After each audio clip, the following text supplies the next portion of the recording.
Assalamualaikum warahmatullahi wabarakatuh. Jumpa lagi teman. Yuk kita langsung aja ke bagian berikutnya. Tapi biasa, sebelum kita masuk ke bagian berikutnya, kita berdoa dulu ya. Bismillahirrahmanirrahim. Allahumma sholli ala sayyidina Muhammad sallallahu alaihi wasallam. Oke teman-teman, kita masuk ke ceritanya.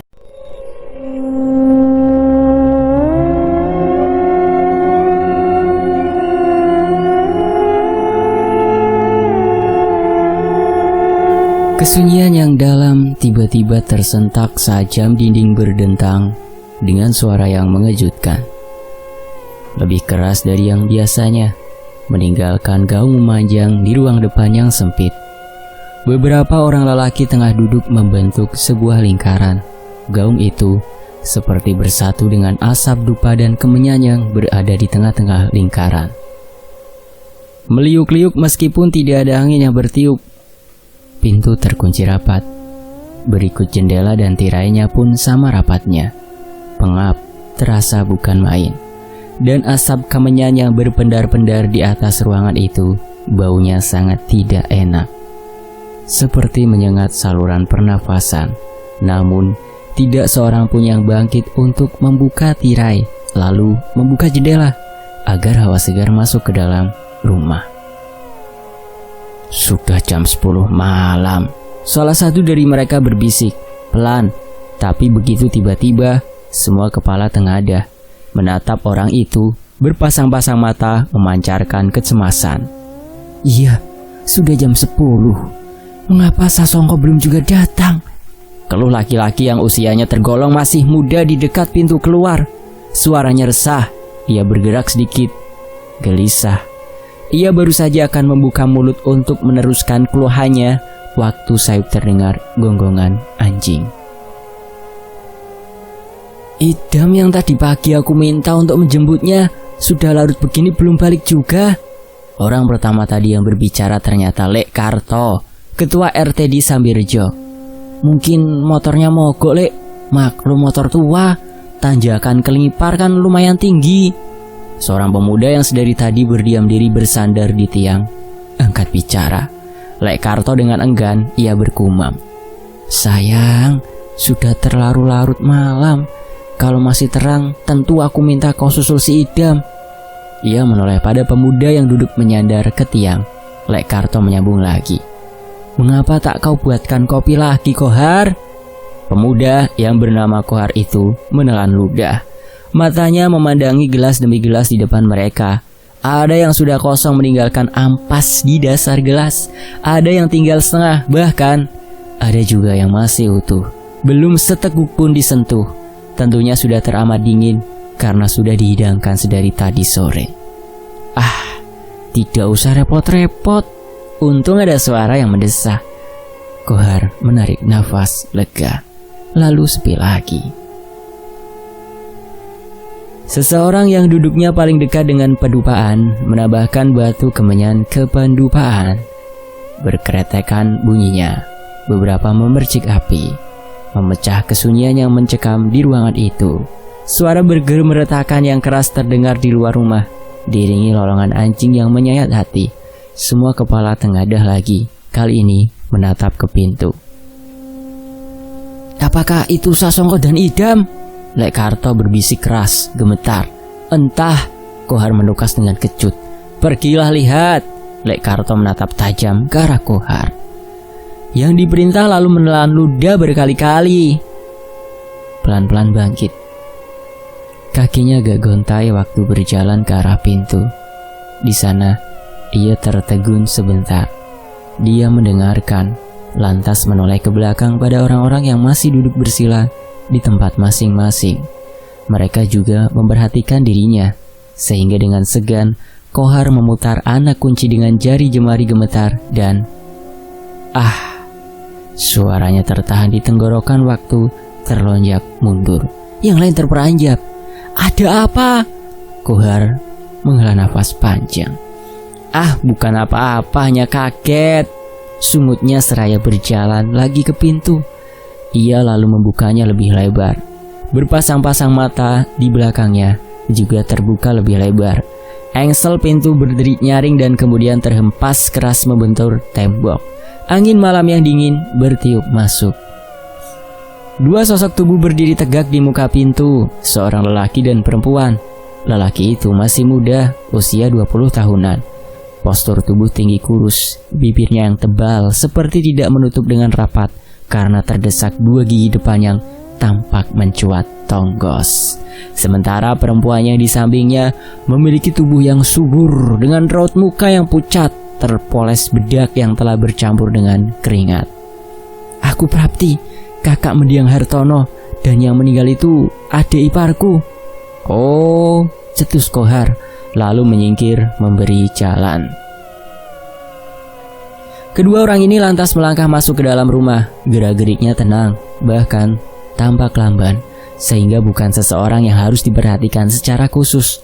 Tetapi ketika bibirnya yang tipis memperlihatkan seolah senyum dingin disertai sinar mata yang tajam berkilat, semua orang yang berada di tempat itu seolah-olah melihat sesosok makhluk asing yang hadir dari kegelapan. Lek Karto yang duduk dekat pintu tengah berdiri menyongsong, yang lain segera mengikuti. "Kami senang Mbak Prapti turut datang meskipun dari tempat yang jauh," seraya menjabat tangan tamu yang datang itu. "Terima kasih Pak Karto. Mana jasad adik iparku itu?" "Di sana," jawabnya menguatkan. "Giran, kau tunggulah di sini. Bergabung saja dengan orang-orang desa ini, sementara aku akan ke dalam sebentar." "Iya Bu." Pemuda berbadan kurus tinggi itu mengangguk dengan hormat. Kemudian beringsut duduk bergabung dengan orang-orang Sambi Rejo yang sedari tadi duduk membentuk lingkaran besar. Prapti memperhatikan dupa kemenyan yang mengepulkan asap di atas tikar pandan. Ia menghirup asap kemenyan itu dengan perasaan nikmat. Sepasang matanya berkilat-kilat tampak kesenangan. Angin dingin semakin kencang masuk melalui pintu yang masih menganga lebar. "Tutupkan lagi Kohar," Lek Karto menyuruh pemuda itu dengan sedikit berteriak. Kohar bergerak ke arah pintu dengan malas dan sebelum menutupkan, ia sempat menjulurkan kepalanya keluar. Lewat pekarangan sempit berpintu pagar kecil, ia melihat bayangan sesuatu dalam gelap. Sebuah mobil hitam besar terparkir di tepi jalan. Aneh, sama sekali tidak terdengar suara mesin dari mobil itu tatkala berhenti tadi. Kohar begitu ngeri. Di samping mobil itu, sesosok tubuh berbaring di atas rumput, juga dengan kepala tegak memandang ke arah rumah. Sinar matanya tampak samar, membentuk sepasang bintik kecil berwarna kemerahan. "Anjing," desis Kohar, seraya menutup pintu dengan buru-buru. Berderak bunyinya karena tergesa-gesa. Prapti masuk ke ruang bilik yang berada di samping ruang tengah. Lewat tirai gorden yang terbuat dari bekas spanduk yang terbuka sebagian waktu mereka masuk. Kedua orang itu berjalan pelan-pelan memasuki bilik yang diterangi lampu ukuran kecil. Cahaya kuning pucat membuat bilik menjadi remang-remang menyeramkan.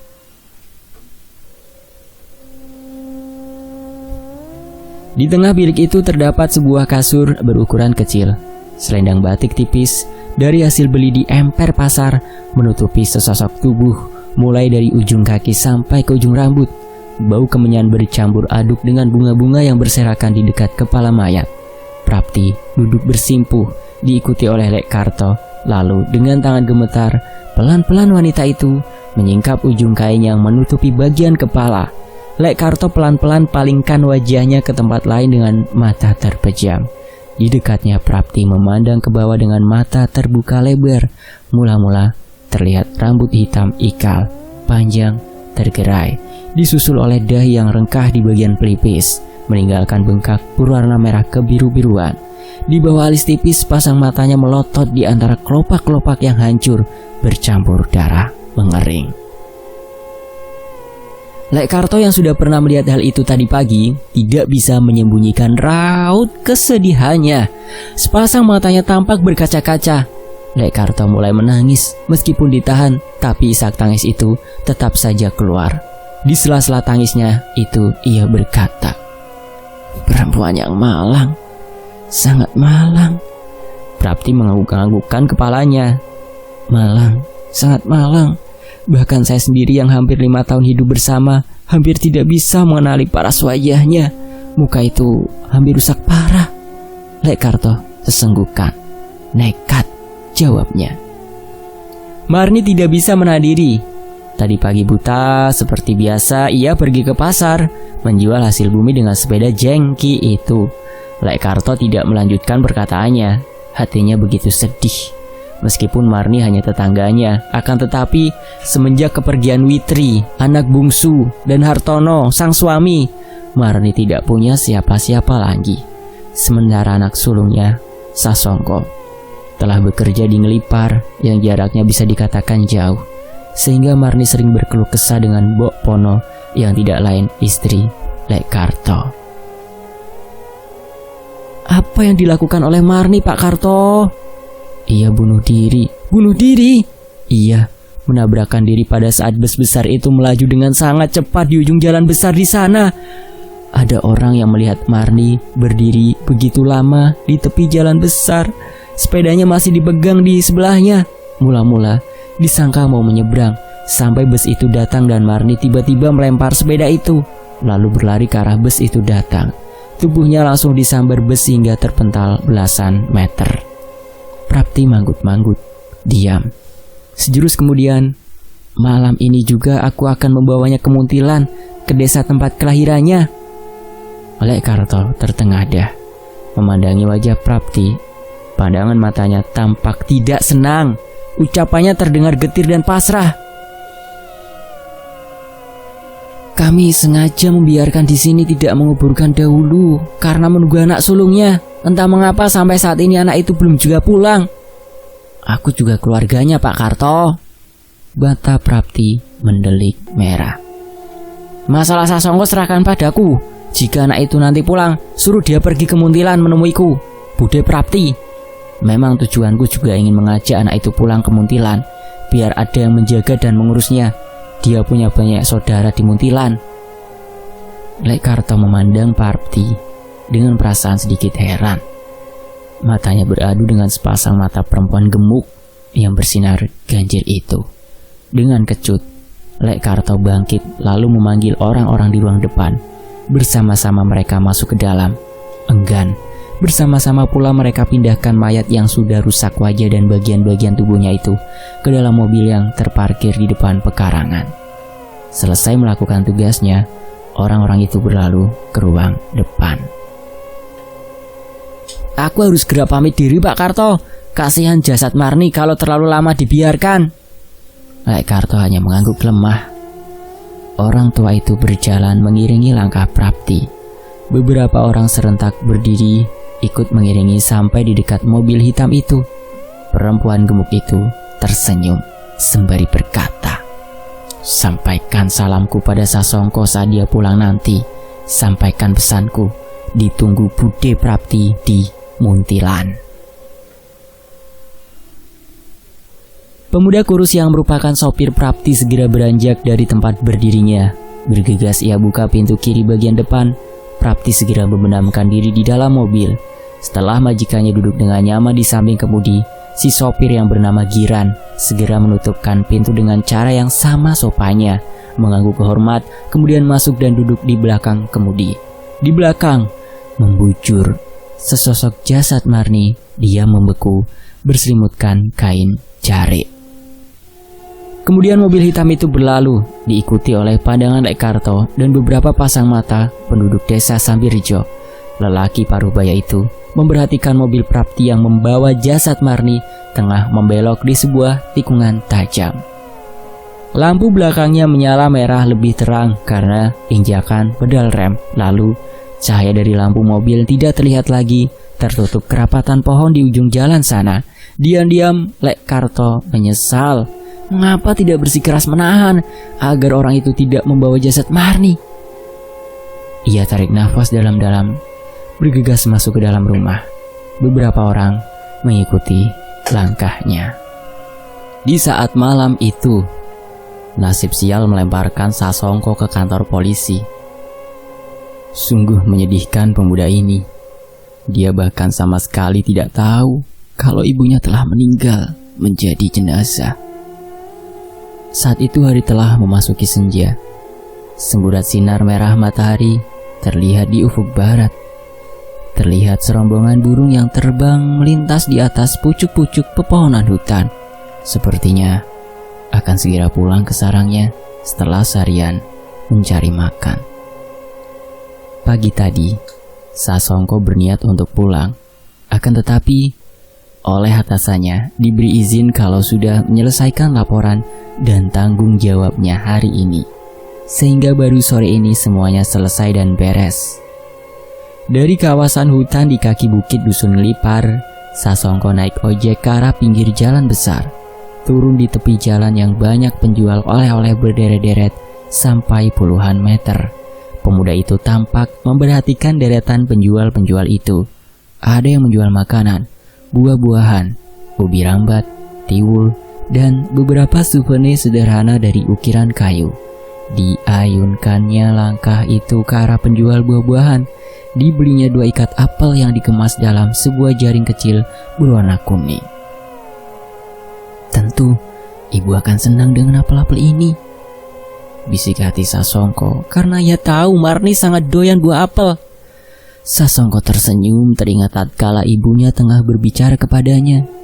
Nak, buah apel ini sangat enak, apalagi yang berwarna kuning, lebih manis dan keras, beda dengan apel impor. Lamunannya buyar, suara klakson bus antar kota antar provinsi terdengar keras. Cumi akan gendang telinga. Ia dengan buru-buru menggapai ke arah bus itu. Suara ban berdecit keras akibat dari injakan rem dari sopir bus itu. Sasongko beruntung karena bus besar itu lalu menepikan jalan dan berhenti tepat di depannya.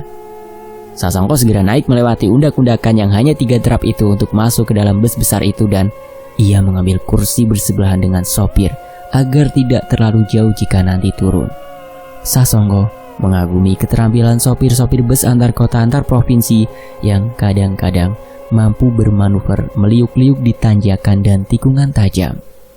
Menjelang bada Isya, Sasongko yang sempat terlelap mendadak bangun karena ia lamat-lamat mendengar suara seorang perempuan memanggil namanya. Sasongko, bangun nak. Matanya langsung terbuka lebar. Ia sangat mengenali suara itu. Ya, itu suara ibunya. Disapukan pandangan di seantero bus. Tidak ada siapa-siapa yang dicarinya. Suasana dalam bus terlihat remang-remang hanya terpantul dari lampu yang menyala di sepanjang jalan. Yang terlihat hanya beberapa penumpang yang sudah terlihat terlelap. Di bagian tengah, terlihat pasangan muda sedang berpagut-pagutan dengan liar. Brengsek. Sasongko jadi jengah melihatnya. Ia bermaksud untuk meluruskan punggungnya lagi. Tatkala suara itu terdengar lagi, sekarang suaranya seperti ada di bagian belakang bus dan sangat jelas. Dengan terhuyung-huyung, ia sampai juga ke bagian belakang bus. Di tengah bus tadi, pasangan yang sedang berpagut-pagutan masih saja tambah liar. Bahkan, tangan si lelaki sudah masuk ke balik bus si wanita. Sasongko menengok kiri kanan. Suara itu tidak terdengar lagi. Suara ibunya tidak ada lagi. Seperti ada dorongan, tiba-tiba tangannya meraih handle pintu toilet. Ia masuk ke toilet itu. Baru saja menutup pintu toilet ketika bus itu serasa membelok tajam, mungkin teramat tajam, sehingga tubuh Sasongko meliuk dengan keras. Wajahnya pasti membentur kaca belakang bus. Jika saja ia tidak buru-buru berpegangan kuat-kuat pada tiang penyangga yang tegak kokoh di samping kloset. Namun, punggung Sasongko sempat terhempas dengan keras, menghantam pintu toilet yang terkuak seketika. Ada bunyi berderak keras, hingar-bingar, bunyi benturan logam beradu dengan logam, juga kayu-kayu. Kaca pecah berderai kemana-mana. Bus berhenti secara tiba-tiba. Masih tetap berpegangan pada tiang penyangga dengan punggung setengah goyang menahan nyeri dan matanya yang mulai berkunang-kunang. Sayup-sayup telinganya mendengar suara orang menjerit, merintih kesakitan dan berteriak-teriak histeris. Lalu semuanya gelap dan ia ambruk tanpa sadarkan diri. 2 jam berikutnya, barulah Sasongko menyadari sepenuhnya apa yang telah terjadi. Itu pun setelah ambulans silih berganti datang dan pergi dengan membawa 3 orang yang meninggal seketika dan sekitar 7 orang menderita luka berat.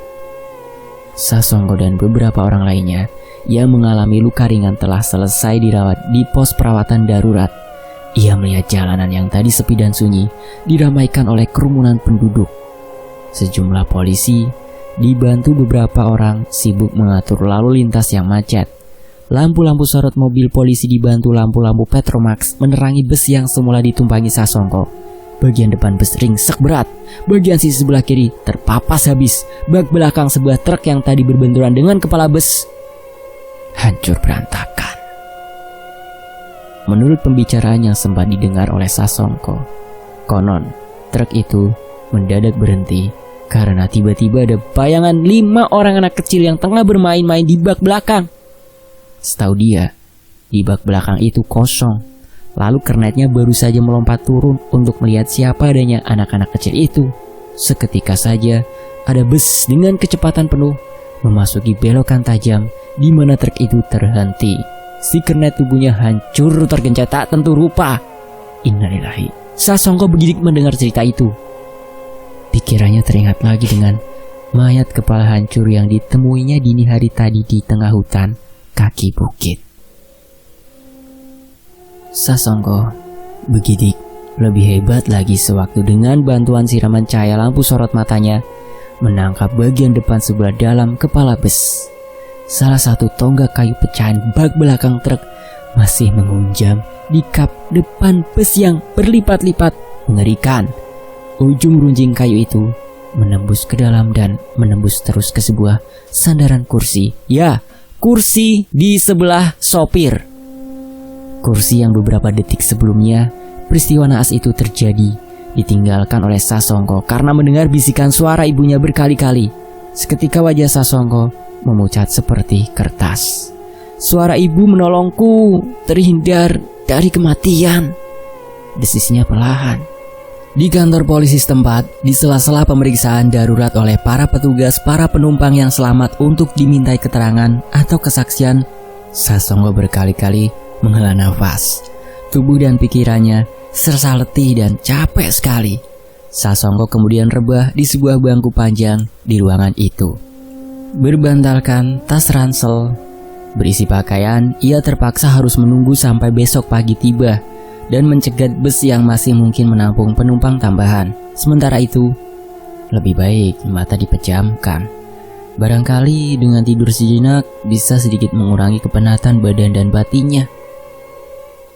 Kelopak Sasongko terbuka lagi. Malas. Terasa ada sesuatu yang mengganjal dan mengganggu pikirannya. Kelelahan yang sedari tadi mencengkeram kesadarannya perlahan-lahan mengendur. Akhirnya, pemuda itu tertidur juga. Tidur yang jelas tidak pulas. Sesekali ia menggeliat resah. Sesekali matanya setengah terbuka, menerawang terjaga, lantas terpejam lagi. Di antara kesadaran dalam tidur yang tidak pulas, seperti ada yang berbisik di telinganya bahwa bencana-bencana tadi adalah awal dari sebuah pertunjukan berbau maut, di mana kejadian sebenarnya akan segera berlangsung dan menimpa diri para pelakunya. Celakanya Sasongko adalah sang pemeran utama. Bayangan Marni ibunya melintas tanpa kata. Sosok itu hanya berdiri terpaku, mematung memandang tidak berkedip ke arahnya. Pandangan yang hampa dan dingin seperti pandangan makhluk dari dimensi lain. Sasongko menggapai, kemudian merintih. Rintihan resah dan